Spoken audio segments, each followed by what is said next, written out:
Olá, vamos então à primeira aula de Photoshop CS3. A gente vai falar sobre a interface do programa.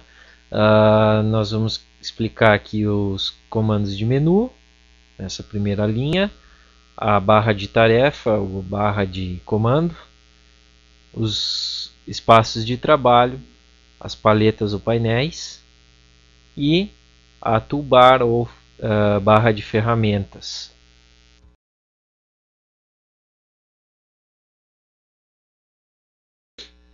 Vamos iniciar um arquivo novo. Para isso nós podemos fazer de duas maneiras, segurando ou pressionando a tecla Ctrl e teclando N, ou acessando o menu File, que significa arquivo, e a primeira opção aqui, arquivo novo. Das duas maneiras a gente vai acessar essa janela que tem as opções aqui para a entrada de um novo arquivo. A mais básica delas é a opção do nome. Depois aqui a gente tem alguns presets, ou seja, funções pré-definidas ou dimensões pré-definidas do nosso arquivo. O clipboard, que é o mais comum aqui, ele nos dá as opções de escolha de largura e altura da imagem em pixels ou outras dimensões, resolução, espaço de cor e fundo da imagem. Existem outros aqui, né? Outras pré-definições, como por exemplo as definições padrões do Photoshop ou US Paper, International Paper, que se a gente teclar, por exemplo, aqui o US Paper, eu vou ter acesso aí aos formatos de papel mais usados, né? Nesse formato US. E aqui também a altura e largura, também resoluções mais utilizadas. Se eu mudar para um International Paper, eu já vou ter aqui acesso aos padrões de papel internacionais, A4, A3, A6, enfim, né, os formatos B e C. Já também as dimensões alteram-se aqui para milímetros, sendo que eu posso fazer isso, informar isso tudo manualmente, né, sem utilizar dos presets. Então aqui eu posso informar através de pixels, que são pontos de imagem, dimensões em polegada ou dimensões decimais, centímetro, milímetro, ainda points ou picas ou columns, que a gente está se referindo à impressão.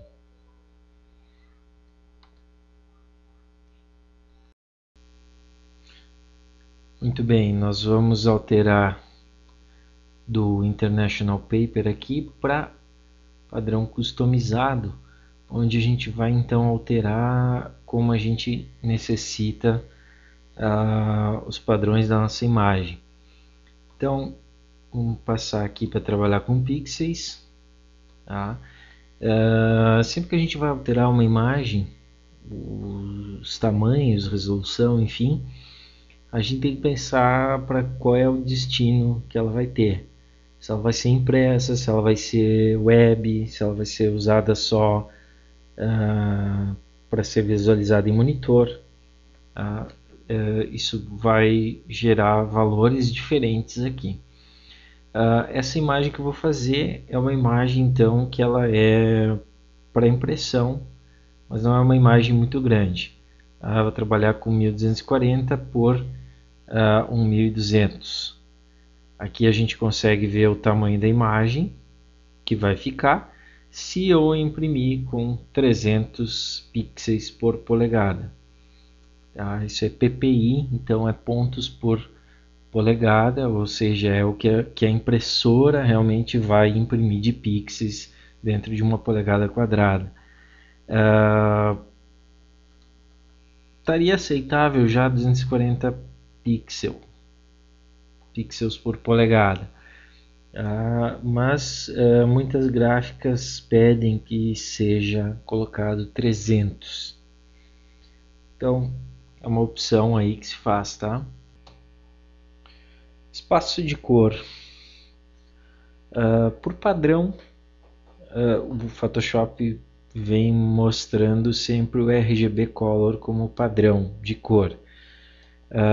Porém, a gente tem outros aqui. A gente tem o Bitmap, que é o mais simples dele, onde a gente tem 2 bits, 2 bytes, elevados à potência 1 bit de profundidade de cor, ou seja, 2 elevado a 1, a gente vai ter duas cores, que é o preto e o branco. No Grayscale, a gente tem 8 bits de profundidade de cor. A gente pode ver que também pode acessar mais profundidades de cores já no Grayscale, como 16 bits ou 32 bits, que vai nos dar um cromatismo muito maior, mas como a gente fala em Grayscale, está se usando sempre uma escala de cinzas, ou seja, uma gama de cinzas aí para criar um degradê. Já no RGB Color, a gente vai usar então as três cores, né? O Red, ou seja, vermelho, Green, verde, e o Blue, que é o azul. Cada uma dessas cores, também 2 bits, 2 bytes, elevados a mesmas potências. 8 bits, que vai nos dar 256 cores, 16 bits, 32 milhas de cores. O CMYK Color, a diferença do CMYK para o RGB é que a gente tem as cores formadas pelo ciano, que é um azul esverdeado, o magenta, que é uma espécie de rosa, o yellow, que é o amarelo, e o chave, o key, que é o preto, que é formado pelo encontro dessas três cores. Ao contrário do RGB, quando a gente tem o encontro das três cores, o vermelho, o verde e o azul, a gente tem o branco. A gente chama cor luz, cor pigmento. Então é mais usual usar o CMYK quando a gente vai fazer um trabalho que vá para uma gráfica. E aí, se vai usar 16 ou 8 bits com ele, é uma escolha que se faz. Sempre que eu for usar um arquivo de 16 bits, eu posso ver que o tamanho em megabytes vai dobrar, praticamente vai dobrar, porque eu tenho que ter muito mais informação. Cada bit vai carregar aí bem mais que o dobro de informação por canal. Por último, eu tenho o Lab Color, que além dos canais de cor, ele também guarda um canal de informação de luminosidade. E eu também tenho com ele aqui a possibilidade de usar 8 ou 16 bits. A gente trabalhar com 16 bits parece muito melhor, mas em determinados casos o software, por exemplo o Photoshop aqui, não tem ferramentas preparadas para trabalhar com 16 bits. Outro inconveniente de 16 bits é que tudo fica mais pesado para editar, ou seja, o processamento é dobrado, ou triplicado, ou quadruplicado em muitos casos. Então aqui a gente vai definir, como esse meu documento é para impressão, eu poderia usar o Lab Color ou o CMYK. Padrão de laboratórios ou de gráficas é o CMYK. Então nós vamos usar o CMYK com 8 bits. Fundo, background, a gente pode usar branco ou a cor de fundo, o background color, que eu estou usando aqui agora, que também seria branco. Essa aqui é a cor de fundo, também seria branco. Eu ainda posso usar um fundo transparente para minha imagem, ou seja, não ter fundo. Necessariamente seria isso que a gente usaria aí para definir uma imagem. A gente ainda tem aqui alguns parâmetros avançados, como o perfil de cor, né, que eu posso predeterminar. Já se eu sei que eu vou usar algum tipo de impressão padrão americano, japonês ou europeu, né, eu posso usar algum desses padrões de cor.